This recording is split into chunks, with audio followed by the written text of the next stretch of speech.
friends, it's Gwen and I am back for another scrapbooking process video. Today's share is part of my very first birthday YouTube hop. Yes, it's official, 1 year on YouTube today. I can't believe how quickly the year's gone, and I am so glad that I started this channel, and I'm so thankful for the support that I receive on it every single day.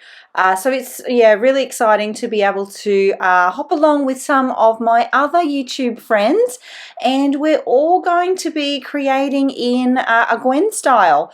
So I thought it very appropriate for me to use Maggie Holmes, and I have got some lovely garden party collection goodies that I'm playing with today. Now I'm also playing with this cut file. It is from my cut file shop, Cut to You, and it is called Quad Frames. And I'm breaking my own rules because normally I would only create with one 4x4 photo, but for today's share I'm working with these 3 photos. And that's my plan there. So I'm going to work in the 4 squares within the cut file. 3 of them will contain photos, and then 1 will be like an embellishment or feature square, I guess. I am going to raise up 2 of the photos on foam. So the bottom left and the top right, they're on foam. And then this bottom right hand corner one, I'm just going to adhere that one flat to the page. And that's just for interest and dimension, really. I thought if I put them all up on foam, they would all be a bit same. So by raising just 2, it kind of makes it a little less blocky. I was hoping. Hope that makes sense. I am going. This is in fact my very first layout with this collection. So I am having to have a little look through all of the elements just to see what I have going on. And I am going with a really soft like pink and mint color palette for this one. I have used a pattern paper in the background, which I do love to do. And I'm really just going to build out the page working on this really kind of almost like a grid style layout essentially. And I'll just work section by section, and then hopefully the plan is that the page will come together that way. So I did notice quite a few large embellishments when I was going through the die cut pack, and I thought it might be a good idea to layer some of those up to help me create my quadrant, I guess, because there's 4. The little section there that I'm going to have just as my title / embellishment / feature section of the layout. And see how it says hello my lovely. I am going to cover that up. I know I did consider cutting it out, and then I don't know, the reality of the situation in that, you know, how many Maggie things I have, I was just like, you know what, it's okay just to cover it up. Oh yes, that's me pointing out the fact that it was gold, and I am 100% committed to use that bow because I am all about them bows. And it is yellow. And it's not a rule, but I don't like creating with yellow and gold together. I have in the past, I won't say never, but I just find it really hard. I find that those 2 tones of colours tend to clash for me, so I was super keen to use that bow. So to be able to use that bow, I sacrificed the gold accents, so there will be no gold on this page, which makes me a little bit sad, but there is a bright yellow bow, which makes me very happy. Now I also wanted to use this cute little swan, and that's a little nod, a little reference to the photos on the page. So they're all of me. Yes, I'm a grown-up adult ballet dancer. I did dance a lot as a child, quite a lot, almost full time, right up until I was like 22. So and then I had a break. I obviously had a family and went and got a job and did all the boring grown-up things. And my daughter did ballet for some time, and then she decided that it wasn't for her, and that made me really sad. But it kind of opened my mind to like, okay, well, I don't need to live through her and through her dancing. I can go back to dancing, and it was the best thing ever. I love it. I do 1, 2, 3, 4, 4 or 5 classes a week. And this is me on a Thursday over 3 weeks. Straight after class for 3 or 4 weeks, I took some happy snaps of just me by the bar in my point shoes after class, feeling very happy with myself. So that's what the photos are all about. And then back to the Swan. There's a famous ballet, for those of you who may not know, called Swan Lake. So I kind of felt that the Swan was very fitting for this layout. Now, while I've been chatting away about all the ballet things, I have finished up the top embellishment area there. So it will, I think I add one more thing towards the end to that, but that's pretty well done. So now I'm having a think about how I'm going to embellish with some of the really pretty floral elements in the collection.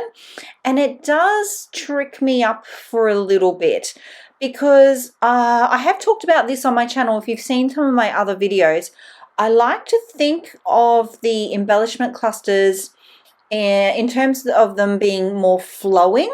So rather than the visual triangle, you know, like 3 spots of clusters, I like them more to draw your eye around the page. So they're more, yeah, they're more flowing, I guess, is the really only the word that I can think of to explain it. So I'm thinking at this stage, I'm trying to think about where the eye is going to be drawn around the page and how I want to help achieve that. And it does stump me a little bit, because it's such a blocky kind of grid sort of style design for the page. Normally it kind of flows a little bit more naturally, so I did have a little bit of trouble with it, but it does work out in the end. And I do end up with the 2 floral pieces. See, I'm not sure whether it should go on the left-hand side there or the right-hand side, but I do end up with the 2 floral clusters, and they both end up on that right-hand side. And it would seem to me, like if I was thinking about it in my mind, I'd be like, that doesn't seem like it would be balanced. In my mind, I was like, oh, I really need kind of one on the right and then one on the left. But as I was working and as I was creating, it just looked best to be both on the right there. So, and I guess maybe because they're in the middle of the page, I'm not sure. And this is why I say there's no rules, because as soon as you sort of think about things in a logical way, or in a, oh, well, this is the rule for this, or this is the rule for that, I kind of feel like every time you get in a mindset of that, you find a way to make the rules not work, or you find an exception to the rules. So I just do what I think I like, and it works out for me. So I encourage you to do that too. Oh, here I am. The struggle is real, getting the tape off of the back of my photo. So I do end up with both of the floral clusters, as I said, on the right there. And I think to balance that out, I end up with the tab at the top of that photo. And then I fuss with this a little bit, but I do end up, even though I'm moving it now, it does end up going more towards the left in the end. So I'll move it again in a moment. And that's, yeah, see, look, I'm still like, oh, where's my 3 points? How do I get this to balance? You know, if one's on the right, one's supposed to be on the left. Well, no. So I just try it all out, audition everything in all the places, and end up putting it back exactly how it was just before. I will add to here that the only photo I believe at this point that is stuck down is the bottom left-hand corner one. And that again was purely because I wasn't sure about where those floral elements were going to be. Oh, it looks like the bottom right one is down too. I wanted to have the flexibility to lift those photos up and scooch any of the larger elements underneath them if I needed to. So none of that's locked in, I don't think, at this stage. I would have left that until I was certain. As always, I'm working from largest elements down to smaller elements. So my photos in this case were my very largest element, cut file and photos. And then I've got my medium-sized things like the floral die cuts that I'm using, and those larger die cut pieces that created the feature quadrant there that we talked about earlier. So I positioned all of those. Now I'm on to sort of a more medium-sized to smaller embellishment, and I am going to include both of these banner pieces, but the banners are cut a little bit whimsically. So they're meant to be like that. It's meant to have a whimsical look.